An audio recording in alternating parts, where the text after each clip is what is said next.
Hello Gemini, Sun, Moon, Rising, and Venus signs. Kamusta po kayo? Sana po ay nasa mabuti kayong kalagayan. Welcome back po sa Star Tarot, and kung bago kayo rito, welcome din kayo. Thank you po sa inyong suporta. I truly appreciate it, and God bless you all. Tignan po natin ngayon ang mga messages ninyo for October 26. Gemini, we have child. Ayan, maybe you are welcoming a baby. Maring manganganak kayo. Dito Gemini, maaari din naman yun na yung person ninyong manganganak. Maaari din naman na sa pamilya, no? Maaring merong manganganak sa pamilya ninyo, no? Kaya you are welcoming a new baby. This could be a baby boy or baby girl. Most likely, girl, no? Ang karamihan sa inyo na nagwe-welcome ng baby dito, this could be a girl, no? Maaari din ang iba sa inyo dito, Gemini, is starting something new sa buhay ninyo. This could be a new job. This could be a new house na lilipatan ninyo. There could be a new friend na mamimit ninyo. Or maaaring this is a career opportunity or business opportunity that you are going to grab at this time, no? So this is something new na sisimulan. New relationship as well, maaaring ganun. Or maaaring bagong source of income talaga to, no? We have gift, maaaring may regalo kayo na matatanggap dito. This could be material gift, no, Gemini, from other people. Maaaring merong okasyon kayo dito na isi-celebrate, no? Kaya maaaring may matanggap kayong regalo from that. Maaari din na this is opportunity, no, na parating sa inyo. Maaaring opportunities ito na i-offer sa inyo. Related siguro sa money, career, and finances. Maari din ganun ang sitwasyon. We have thoughts. May malalim ang iniisip ni Gemini sa ngayon. Maaring ang iniisip ninyo is about dito sa baby na parating. Plano for her or for him. You know, maaari din na yung iniisip ninyo kung anong gagawin ninyo about dito sa mga opportunities na dumating sa inyo, no? Maaring pinag-iisipan pa ninyo if you're going to take that opportunity, or how are you going to navigate that opportunity, yung mga ganon, ano? Basta marami kayong iniisip, maaari din na mayroon kayong iniisip na tao dito. Maaring asawa ninyo, boyfriend ninyo, girlfriend ninyo, or nililigawan ninyo, or manliligaw ninyo, no? Maaring iniisip din ninyo ang mga tao ngayon. We have number 35. There is new beginning talaga dito, no? Mayroon akong bagong path na nakikita dito that you are going to take. Maaring dati pangarap nyo lang ito, no, Gemini? Maaring before pinapangarap nyo lang ito, nasa dream nyo lang ito, pero ngayon maaring maisa sa katuparan nyo na kung ano man yung pangarap ninyo na ito, no? And you are opening a new door dito, Gemini. You are opening a new door para sa sarili ninyo, at maaari talaga na yung bagong path na to na tatahakin ninyo is going to open up different and various opportunities din for you, no? So maaring magba-branch out ito. Maaring there's a new trabaho siguro, no? Let's say for example, trabaho ang bago ninyong sisimulan, and sa trabahong yan, that is also going to open up more doors para sa iyo, no? So maaring may pagkakataon ka na dyan na ma-express ninyo yung sarili ninyo, yung talent ninyo, mailalabas nyo na, and maaaring yung creativity ninyo, mailalabas nyo na din. And with that, there are many people that can appreciate your trabaho, your creativity, your talents, no?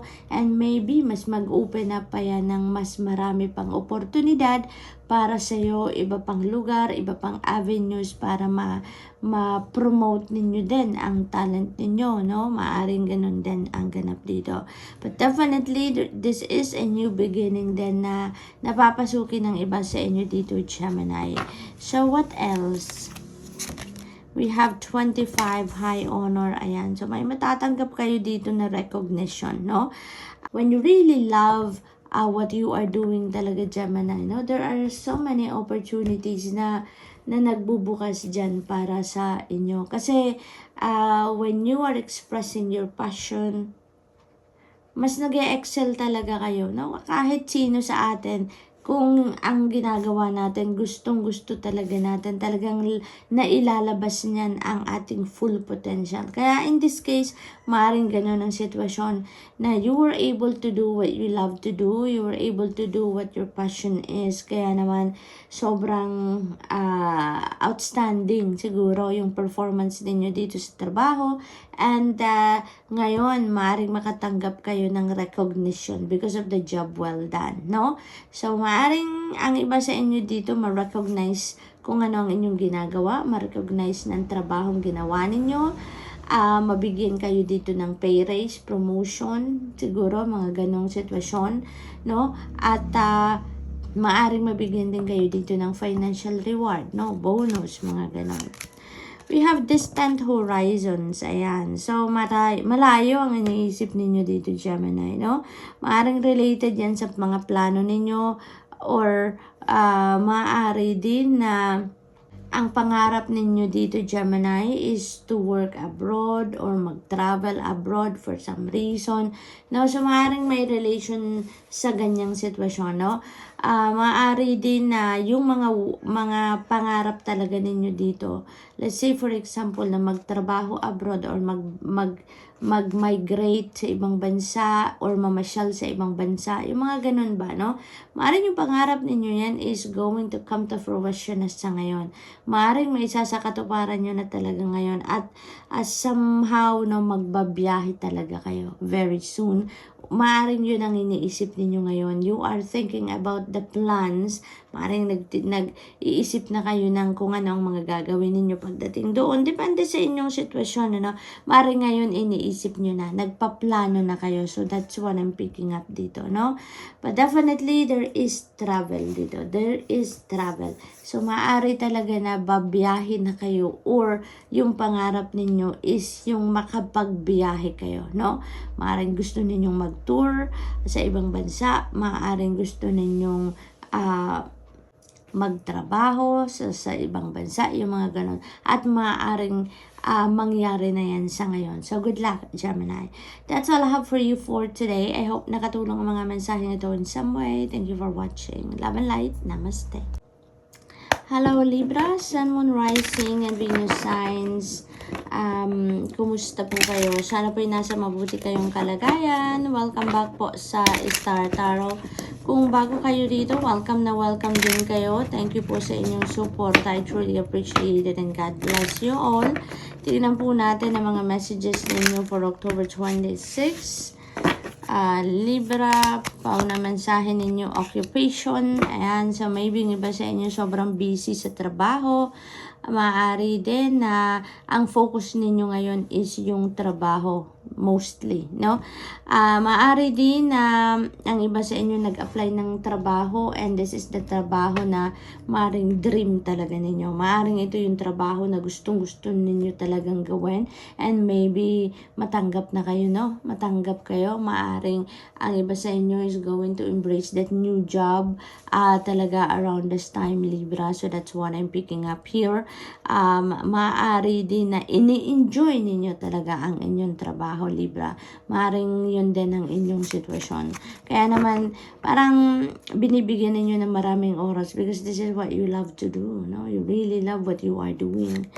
We have toil and labor. Ang iba naman sa inyo dito, maaring super hard work kayo sa trabaho ninyo, no? Talagang nagsisikap kayo or talagang nagsisipag kayo because in the first place, this is what you really want to do, no?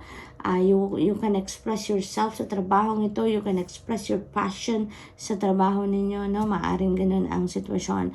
But for others of you naman, this is yung trabaho ninyo, maaring pagod na din kayo sa trabaho, no, Libra? This is a different situation for some of you.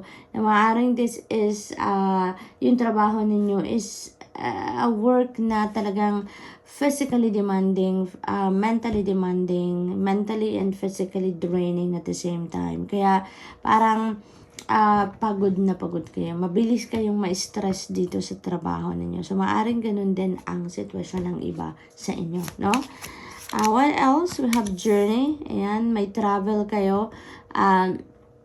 Upcoming travel for some of you, Libra. Maaari din naman na yung travel na to, this could be a long distance travel. Ang napipick up ko dito, maaring, travel related to job. Maaring yung biyahe na to is an international travel. Maaring ang iba sa inyo dito ay mangingibang bansa na, no? At doon kayo magtatrabaho. Maaring nakakuha kayo ng overseas job opportunity dito. Sa ibang parte ng mundo, maaring ganon din ang ganap, Libra, and you are about to leave na, no, para magtrabaho na. Maaari din naman, Libra, na ang travel na to is work related, no? Maaring dito kayo nagtatrabaho pero maaring maipadala kayo sa ibang bansa to promote siguro yung company ninyo or yung products ninyo, maaring gano'n, ano? Maaring based kayo dito pero you will be sent out of the country, no? Maaring meron kayong show doon or maaring meron kayong mga product exhibits, yung mga ganong klase, no? Yun din ang ganap dito for some of you. What else? We have privileged lady. Napakaganda. You know what? Ang iba sa inyo talaga dito, Libra. Ang trabaho ninyo, sobrang gustong-gusto ninyo. Sobrang na mahal ninyo, no? And maaari din na yung trabahong yan is a very lucrative job talaga. Kaya naman, ito yung magbibigay sa inyo ng financial freedom, no? Maring mataas talaga ang sweldo dyan sa trabaho ninyo. Kaya pinag-iigihan ninyo, pinagtatrabaho, ang pinagsisikapan because this is the kind of job then na naghahatid sa inyo ng financial security and stability. So, may ginhawa, no? May kaginhawaan pagdating sa kaperahan ang makukuha sa ninyo, Libra, no? Ang iba sa inyo dito sa inyong trabaho. So, yun din na akin napipick up dyan. This is the time for bounty and plenty for some of you, Libra, no? Maaari din na may bonus dito na malaking makukuha kayo very soon. We have bad health. Mag-iingat kayo, Libra, ha? This is para ito doon sa mga tao na sobrang physically demanding and mentally demanding and draining yung trabaho, no? Mag-iingat kayo. Alagaan ninyo ang inyong sarili. Because ang napipick up ko dito, sa sobrang pagod ninyo, no? Maaring hindi na kayo nakakapag self-care. Sa sobrang pagod ninyo, hindi na kayo nakakapag nakakapagluto pagdating sa bahay, hindi na kayo nakakakain ng lutong bahay talaga kasi sa sobrang pagod ninyo siguro, stress sa trabaho, pag uwi ninyo, mas gusto ninyong tutulog na lang kayo, no? Maaring ganun ang ganap. Kaya maaring kumakain kayo sa labas, and maaring fast food, yung convenient na lang para sa inyo. Siguro ganun ang ganap ng iba. Kaya mag-iingat kayo, no? Give yourself time to rest. Enough rest nang sa gayon makapag-rejuvenate kayo, makapag-recuperate at makapag-recharge, makapagpahinga kayo, no? Kaya kahit pagod, no, kumain kayo ng maayos, masustansya, kumuha kayo ng quality sleep, no? Sometimes we need power nap. Malaking tulong ang power nap sa sa pagod, no? Libra, this is a warning for some of you kasi maaring ang iba sa inyo dito nagsisignal na ang inyong katawan siguro na magpahinga ka, alagaan mo ang inyong sarili, may nararamdaman na kayong mga pananakit sa katawan, no? Maaring ganon. Yung stress, no? Yung physical stress is what I'm picking up dito, Libra. Kaya, alagaan ninyo ang sarili, okay? Take care of yourself. Kahit sobrang busy kayo, kahit pagod kayo, there are so many things that you can do para mapangalagaan ng inyong katawan. Gawin ninyo yan, no, Libra?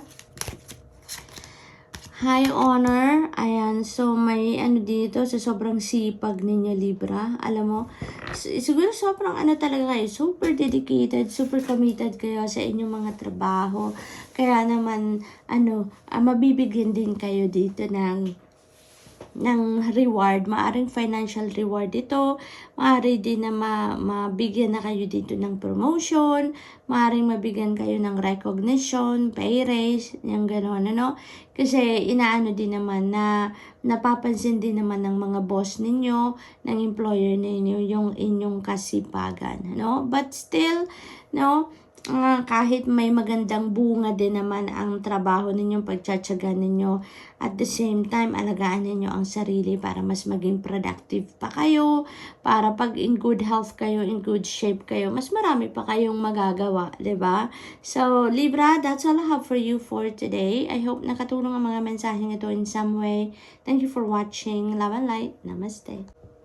Hello Aquarius, Sun, Moon, Rising, and Venus signs. Kamusta po kayo? Sana po nasa mabuti kayong kalagayan. Welcome back po sa Star Tarot, and kung bago kayo rito, welcome na welcome din kayo. Thank you po sa inyong suporta. I truly appreciate it and God bless you all. Tignan po natin ang mga messages ninyo for October 26, Toil and Labor. Aquarius, maaring ang iba sa inyo, yung trabaho ninyo is ang tawag dito, super hirap, no? Nakakapagod, physically draining, mentally draining, physically and mentally demanding siguro ang trabaho ninyo, no? Aquarius, maaari din naman ang iba sa inyo, this is not the kind of job that you really want, but for the sake of magkaroon ng trabaho, maaaring kinuha ninyo ang opportunity na to, no? At yan ang ginagawa ninyo. So, alagaan ninyo ang inyong sarili, Aquarius, no? Lalong-lalo na kung hindi naman kayo sanay sa hard labor, no? Kung hindi kayo sanay sa manual labor, no? May mga ganong sitwasyon, kaya alagaan ninyo ang inyong sarili nang sa gayon maka-keep up kayo sa klase ng inyong ginagawa, no, na trabaho. Take care of yourself lagi, kahit ano man ang inyong trabaho, kahit nasaan man kayo, ano man ang inyong ginagawa, mag-iingat din kayo lagi, and magsa-self-care kayo kahit papano, no? We have Lovers, Aquarius, this could be kasalan, maaring meron ditong usaping pagpapakasal, maaring may kakasal ng iba sa inyo, maaring ang iba sa inyo is entering a new love and romantic relationship dito, maaari din ganon. There could be also decisions, no? There could also be decisions that you are facing right now related sa inyong love and romantic relationship, maaari din ganon ang ganap. Maaring merong pinag-uusapan ditong kaperahan, budget, no? Maaring ganon ang magpartner, ang mag-asawa. Hindi na akin napipick up dito. Maaari din naman na ang focus ng iba sa inyo dito is laying a solid foundation in your relationship, na family and relationships. Maaring yun din ang dinidiscuss ng iba sa inyo dito with your person. Yun din ang akin napipick up dyan. What else? We have courthouse. Ayan. So, ang napipick up ko din dito with the courthouse, no? Silang tatlo. Maring ang iba sa inyo dito, ang decision na to could be related doon sa inyong relationship with your person. Maaring rocky ang iba sa inyo dito, no? Na ang relationship. Maaring may iniisip dito ang iba. Siguro mayroong dito, may kinoconsider ang iba sa inyo dito na pakikipaghiwalay, no? Maaring ang napipick up ko din dito, maaring ang iba sa inyo hinahihirapan na sa inyong relationship, no? Maaring nahihirapan na kayo sa relasyon ninyo with your person, maaring hindi nagkakaintindihan dito, maaring matagal nang merong hindi pagkakaintindihan kayo with your person. So this is not going to resonate with everyone, Aquarius, no? So just take as it resonates, dahil ang mensaheng ito ay hindi para sa lahat, no? Aquarius, maaring nahihirapan na ang iba sa inyo sa inyong relationship, kaya siguro kinukonsider na ninyong siguro makipaghiwalay, no? Maaring gusto na ninyong mag-file ng divorce or annulment dito, no? For some of you. Maari din naman na ang iba sa inyo dito is may will na inaasikaso, maaring may pinapagawa kayong will, maaring may inaasikaso kayong taxes sa korte, maaring ganun din ang ganap. Thoughts, ayan, so maaring malalim ang iniisip talaga dito ni Aquarius, maraming kino-consider na gusto ninyong gawin. Maaari talaga na may diskarte din kayong iniisip dito. Maaring this is still related dito, na pinag-iisipan talaga ninyong mabuti kung ano ang mas mabuting gawin. No? Anong magiging solusyon sa problema ninyo, or how are you going to navigate the situation, kasi maaring hirap na kayo, no? Maaring nahihirapan na talaga kayo sa sitwasyon ninyo sa ngayon. What else? We have poverty. Ayan. You know what? Ang napipick up ko dito talaga, merong relationship dito na hindi maganda na ang tinatakbo. Maaring kulang lang ito sa pag-uusap. No? Kulang sa pag-uusap. Maaring wala na kayong quality time with your person. Kaya siguro ang iniisip ng iba sa inyo dito, Aquarius, maaring ang sa sobrang alam mo ang nakikita ko dito, parang dahil sa trabaho, maaring may conflict kayo ng oras sa trabaho, no? Maaring ang isa sa inyo dito nasa ibang bansa, maaring LDR ito, no?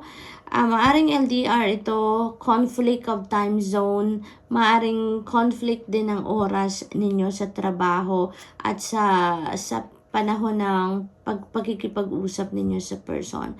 Maaring ang isa tulog, time para sa pagtulog, ang isa naman nagtatrabaho. Kaya maaring hindi nagtatama ang oras ninyo. So hindi kayo nagkakausap ng maayos, na wala na kayong quality time together man lang online, no? Kasi nga conflict kayo sa oras. So maaring may ganong sitwasyon dito. Or maaari din naman na ang nararamdaman ng iba sa inyo dito, hindi na kayo mahal ninyo, no? Baka hindi ninyo naiintindihan masyado, na alam mo yun, konting oras na lang ang naibibigay sa inyong panahon dahil nga sa time zone. May problema, may conflict kayo sa oras, no? Maaring ganon dahil siguro sa time zone. So that could be the situation as well for some of you, Aquarius. Or maari din naman na talagang nararamdaman ninyo, napapansin ninyo na wala na talagang oras para sa inyo ang person ninyo. So ayun, maaring matadala pa to sa pag-uusap, no? So give it a try. Tignan ninyong maigi, use your own discernment and judgment dito sa inyong sitwasyon. Kung ano ang pwede pa ninyong magawa, baka maisalba pa ang relationship ninyo dito, Aquarius, no? For those of you na merong ganitong sitwasyon.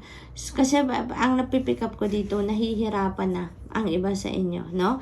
Nahihirapan na, maaring matagal-tagal na itong nangyayari, kaya magdidesisyon kayo dito na mag-part ways na lang, or kino-consider ninyong mag-part ways na lang. Maari din na may iba pang sitwasyon ang iba sa inyo dito, na kaya nag-iisip kayo na makipaghiwalay na lang, no? But whatever the case may be, Aquarius, kung pwede pang pag-usapan, you know. If not, then use your own discernment and judgment dito, and make sure that you listen to your intuition, because your intuition will guide you to the right decision, no? Aquarius, kung ano ang best para sa'yo.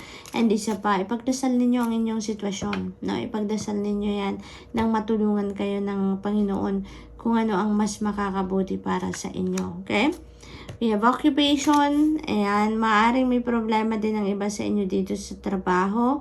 Maaring may mga benefits siguro kayo or karapatan ninyo sa trabaho na hindi na ibibigay sa inyo, no?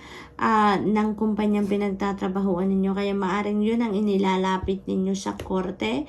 Maaring naghihingi din kayo dito ng legal advice, or legal opinion kung ano ang maaring gawin ninyo dito sa sitwasyon na to sa trabaho.